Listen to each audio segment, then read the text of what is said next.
Hey guys, welcome to Three Mormons. Today we're going to talk about an article that I wrote a while back from Mormon Hubs called Things Are Rapidly Changing in the LDS Church. Well, we change too. And it talks about all of the many major changes going on in the church right now. Yes. It's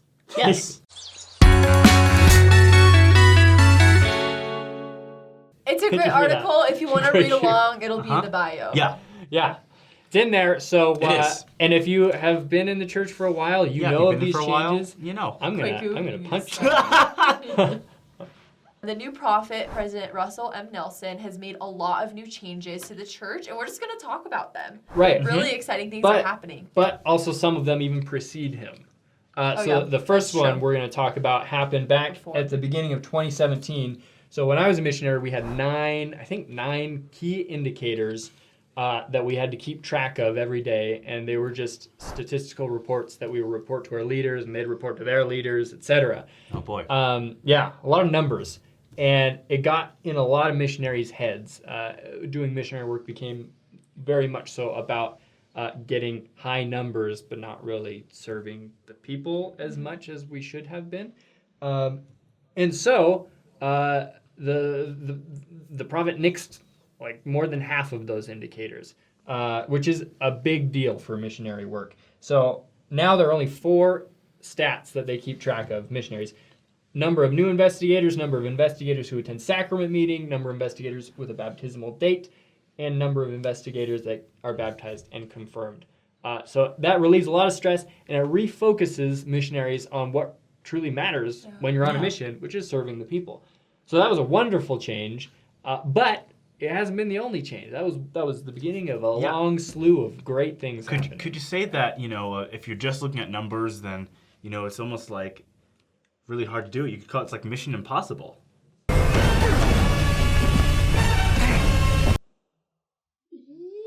like mission lamer than usual. No, Can we that's fire not Quaku? Hey, if you have to cross a lot of water to get to your mission, maybe sometimes you have to cross like 8 or 9 or 10 or 11 bodies of water, like Ocean's 11. All right, you proved your point.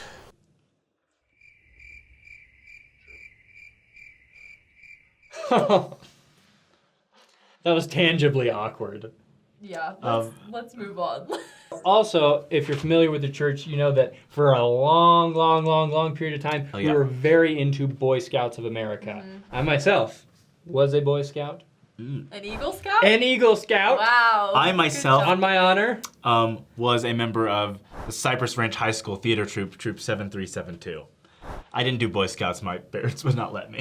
But anyway, so there was a major change because the church decided to cut ties with Boy Scouts of America, and they're no longer associated with them anymore. Yeah, and that happened over a long period of time. First, it was like they cut out like half the program, and then just recently they nixed it completely. And again, Boy Scouts of America taught me a lot of really valuable things, but taking the program out is helping us focus more on Christ and the core doctrine and gospel of the church. Which I think is really exciting. Yeah, and that's what all these changes do, is they refocus us on Christ. Right. What about the high priests and then the other priests and the little groups and the Sundays?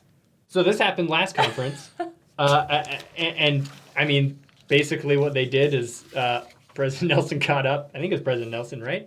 Mm-hmm. It was. He got up and he was just like, "High priests, you no longer exist. We are assimilating you into the elders' quorum," which is generally known for being a group of younger guys in the church. Or when he was like, "By the way, all elders' quorum presidencies are now dissolved."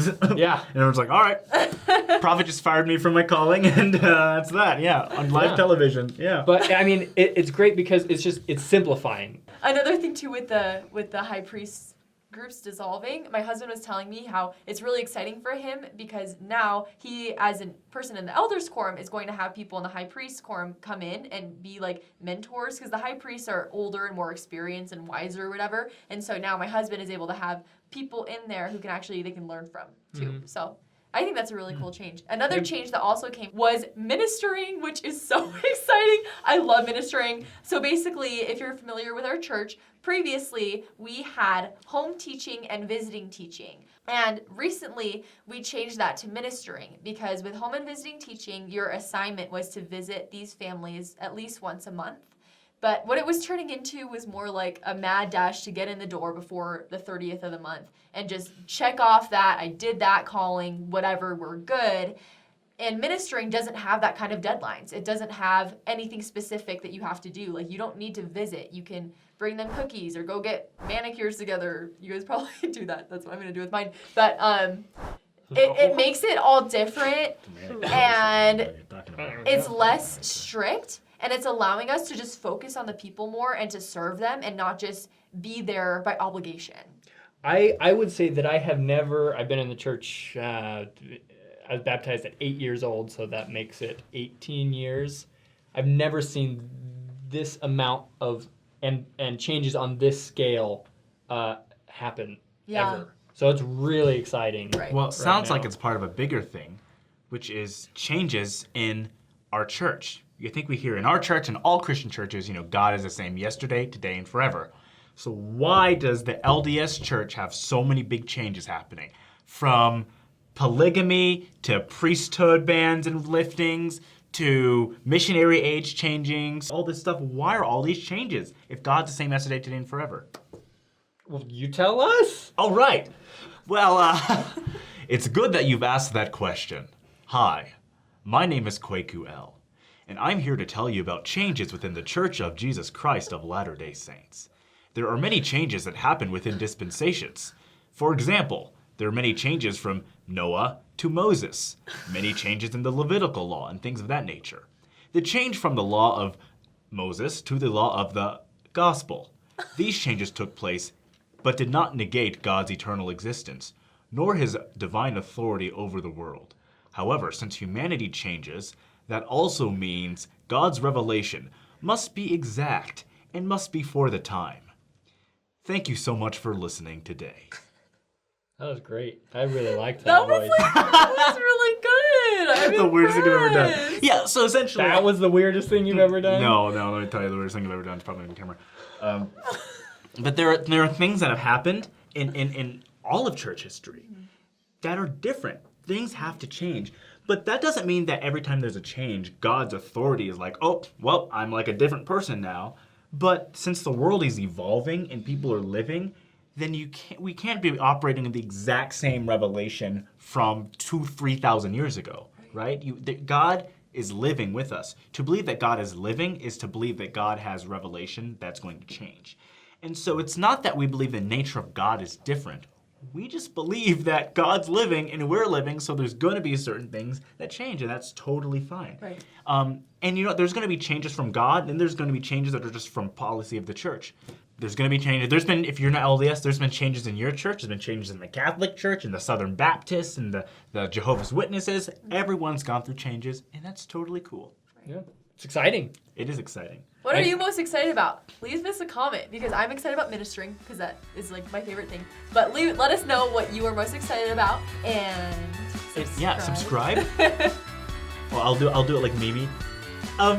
Just subscribe. We love you guys so much. Follow us on Instagram, Twitter, and Facebook. Comment below. Oh, guys, comment below so we can see. Oh, guys, I love them. Also follow us on Mormon Hub. You love them. Why are you saying you love them, guys? We love them. We do, but we're a little more stoic. Yes. Because you guys never say it. That means something. Just because you say it doesn't mean you love them more. I think Mimi genuinely does love them. I do. I pray for you guys. Okay, guys, who's meaner, me or David? Ooh. I think I probably appear meaner. But I think your jokes are more offensive. When I first met Kwaku, I thought he was gonna be really mean. But should I not say that? No, it's fine. Okay. But she thinks, but I'm nice though.